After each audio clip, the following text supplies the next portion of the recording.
इस वीडियो में आज हम लोग बात करने वाले हैं हाइड्रोकार्बन के बारे में।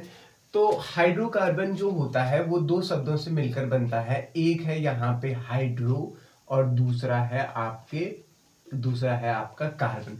तो हाइड्रोकार्बन हाइड्रोजन और कार्बन जो कंटेनिंग जो कंपाउंड होते हैं उनको हम क्या कहते हैं, हाइड्रोकार्बन कहते हैं। तो ऐसे कंपाउंड जिनमें हाइड्रोजन और कार्बन हो उनको हम क्या कहते हैं, हाइड्रोकार्बन कहते हैं। ठीक है जी। दूसरी चीज जो आती है, ये जो हाइड्रोकार्बन होते हैं ये हमारे लिए एनर्जी के सोर्स का काम करते हैं, एनर्जी के सोर्स का काम करते हैं। जैसे आपके पास हो गया है एलपीजी हो गया, या आपका सीएनजी हो गया, या आपका एलएनजी हो गया, या पेट्रोल हो गया, या डीजल हो गया, या आपका कोल हो गया। तो ये सभी आपके लिए किसका काम करता है, एनर्जी सोर्स का काम करता है। आप जानते हैं कि हमारे डेली लाइफ में एलपीजी का कितना यूज है। एलपीजी जो कि लिक्विड पेट्रोलियम गैस है, वो एलपीजी आपके हाइड्रोकार्बन का मिक्सचर होता है। आपका सीएनजी है, कंप्रेस नेचुरल गैस है, तो सीएनजी ये भी हाइड्रोकार्बन का मिक्सचर होता है। एलएनजी है, लिक्विडिफाइड नेचुरल गैस हो गया, या आपके पास पेट्रोल हो गया, डीजल हो गया, कोल हो गई। तो ये सब किसका काम करते हैं, एनर्जी सोर्स का काम करते हैं। तो आप समझ सकते हैं कि हमारी जो डेली लाइफ है उनमें हाइड्रोकार्बन की कितनी इंपॉर्टेंस है। तो हाइड्रोकार्बन बहुत ज्यादा इंपॉर्टेंट होते हैं। और तीसरी जो बहुत इंपॉर्टेंट बात है हाइड्रोकार्बन के बारे में, वो ये है कि अगर हाइड्रोकार्बन का ये हो गया है आपके हाइड्रोकार्बन में सिंपली सेचुरेटेड हाइड्रोकार्बन या फिर एल्केन आप जिनको कह देते हैं, आप हाइड्रोकार्बन में से अगर आप क्या करते हैं, एक हाइड्रोजन को, एक या एक से ज्यादा हाइड्रोजन को किसी फंक्शनल ग्रुप से रिप्लेस करते हैं, फंक्शनल ग्रुप से रिप्लेस करते रहते हैं, तो वो दूसरे कंपाउंड आपको बनाते रहता है। जैसे आपके पास आर एच हो गया है, अगर आपने क्या किया, एक हाइड्रोजन हटाया और इसकी जगह पे आपने OH रख दिया, ठीक है, इस हाइड्रोजन की जगह पे आपने OH को रख दिया, ये ROH हो गया है। तो ये क्या बन गया है आपका, यहां से अल्कोहल बन गया है, एल्केन से क्या बन गया है, अल्कोहल बन गया। या फिर आपका RH है, इस हाइड्रोजन को आपने हटाया, उसकी जगह पे कोई है हेलोजन लगा गया, तो RH बन गया, एल्किल हैलाइड हो गया। या फिर आपके पास RH है और आपने वहां पे उस हाइड्रोजन की जगह पे आपने क्या कर दिया, CHO ग्रुप लगा दिया, तो ये एल्डिहाइड हो गया, या कीटोन बना दिया आपने, एसिड हो गया। तो इसी तरीके से हम ये कह सकते हैं कि हाइड्रोकार्बन जो होते हैं वो हाइड्रोकार्बन, उनमें से कौन, एल्केन जो होते हैं वो सभी के क्या होते हैं, बॉस होते हैं। मतलब इनसे जितने ऑर्गेनिक कंपाउंड है, सब ऑर्गेनिक कंपाउंड को आप हाइड्रोकार्बन से सिंथेसाइज कर सकते हैं। या फिर ऐसे ऐसे ये भी कह लीजिए कि जितने भी ऑर्गेनिक कंपाउंड है वो सब कहां से डिराइव किए जाते हैं, हाइड्रोकार्बन से डिराइव किया जाता है। तो अभी तक हमने तीन चीजों पे बात की। पहली चीज तो होती है कि हाइड्रोकार्बन वो होते हैं जिनमें हाइड्रोजन और कार्बन होता है। दूसरी बात हमने आपको बताया, हाइड्रोजन आपके लिए एनर्जी सोर्स का काम करते हैं। तीसरी बात हमने कहा कि जितने भी ऑर्गेनिक कंपाउंड आपके पास है उन सब को किससे बनाया जाता है, उनमें उन सब को आपका हाइड्रोकार्बन से बनाते हैं, बेसिकली एल्केन से बनाते हैं। जैसे आपके पास एल्केन में से आपने एक हाइड्रोजन हटाया, एक या एक से ज्यादा हाइड्रोजन भी आप हटा सकते हैं, उसकी जगह पे आपने कोई फंक्शनल ग्रुप लगा दिया, जैसे आपने हाइड्रोजन की जगह पे OH लगा दिया, तो अल्कोहल बन गया आपका, एल्डी ये एक एल्किल हैलाइड बन गया। तो इस तरीके से ये आपने देखा कि हाइड्रोकार्बन हमारे लिए कितनी इंपॉर्टेंट चीज है। अब हम दूसरी चीज पे आते हैं, क्लासिफिकेशन पे। तो जब हम हाइड्रोकार्बन को क्लासिफाई करते हैं तो हम तीन तरीके से इनको क्लासिफाई करते हैं। कितने तरीके से, तीन तरीके से क्लासिफाई करते हैं। पहला हो गया है आपके पास सैचुरेटेड हाइड्रोकार्बन, संतृप्त हाइड्रोकार्बन। दूसरा हो गया है आपके पास अनसैचुरेटेड हाइड्रोकार्बन, अनसैचुरेटेड मतलब असंतृप्त हाइड्रोकार्बन। और तीसरा हो गया है आपके पास एरोमेटिक हाइड्रोकार्बन। क्या, एरोमेटिक हाइड्रोकार्बन। ठीक है जी। तो हाइड्रोकार्बन को हमने तीन तरीके से क्लासिफाई किया। तो ये जो सैचुरेटेड हाइड्रोकार्बन आपके पास है, जिनके आप संतृप्त हाइड्रोकार्बन कह रहे हैं, वो सैचुरेटेड हाइड्रोकार्बन भी दो तरीके से होते हैं आपके पास। एक हो गया है आपके पास एसाइक्लिक हो गया, और दूसरा हो गया है आपके पास साइक्लिक हो गया है।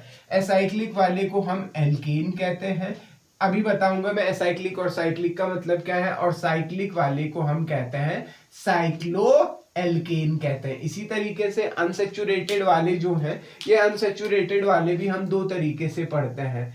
हम एक पढ़ते हैं एल्कीन और दूसरा हम पढ़ते हैं आपके पास क्या, एल्काइन पढ़ते हैं, एल्कीन और एल्काइन। एरोमेटिक वाले जो होते हैं वो बेंजीन, उनमें बेंजीन रिंग होती है, उन पे बात करेंगे। तो सबसे पहले सेचुरेटेड हाइड्रोकार्बन पे आते हैं। तो ये जो सेचुरेटेड हाइड्रोकार्बन होते हैं, इनमें क्या होता है, कार्बन और कार्बन के बीच में क्या होता है, आपके पास सिंगल बॉन्ड होता है। कितना बॉन्ड होता है, सिंगल बॉन्ड होता है। कार्बन और कार्बन के बीच में कैसा बॉन्ड होता है, सिंगल बॉन्ड होता है। अगर स्ट्रेट चेन में अगर कोई रिंग नहीं है तो उनको हम एसाइक्लिक कहते हैं, एल्केन, एसाइक्लिक या एल्केन कहते हैं। जैसे आपके पास CH4 है या फिर CH3, CH2 का होल N, CH3 है। इस तरीके से अगर कोई कंपाउंड है तो यहाँ पे कोई रिंग नहीं है, तो ये क्या है, एल्केन है। अब हम साइक्लिक वाले पे आते हैं, तो इनको साइक्लो एल्केन कहते हैं। जैसे ये साइक्लोब्यूटेन हो गया, या आपके पास साइक्लो प्रोपेन हो गया, या साइक्लोपेंटेन हो गया, साइक्लोहेक्सेन हो गया है। अब देखिए कार्बन और कार्बन के बीच में सिंगल बॉन्ड है, लेकिन सिंगल बॉन्ड तो है, लेकिन कैसा है, ये रिंग वाला स्ट्रक्चर है। तो साइक्लिक इसीलिए का, एसाइक्लिक मतलब रिंग नहीं है, रिंग नहीं है और सिंगल बॉन्ड है। तो एल्केन और रिंग है और सिंगल बॉन्ड है, तो वो क्या हो जाएंगे, साइक्लो एल्केन हो जाएगा। अब एल्कीन जो होता है, एल्कीन में कार्बन और कार्बन के बीच में, कार्बन और कार्बन के बीच में कैसा बॉन्ड होगा, डबल बॉन्ड होगा। और एल्काइन में कार्बन और कार्बन के बीच में कैसा बॉन्ड होगा, ट्रिपल बॉन्ड होगा। एल्कीन में डबल बॉन्ड होगा, एल्काइन में कैसा बॉन्ड होगा, ट्रिपल बॉन्ड होगा। ठीक है जी, एल्कीन एल्काइन में कोई दिक्कत नहीं। एरोमेटिक हाइड्रोकार्बन, एरोमेटिक हाइड्रोकार्बन जैसे उनमें आपके पास एक बेंजीन रिंग हो गया।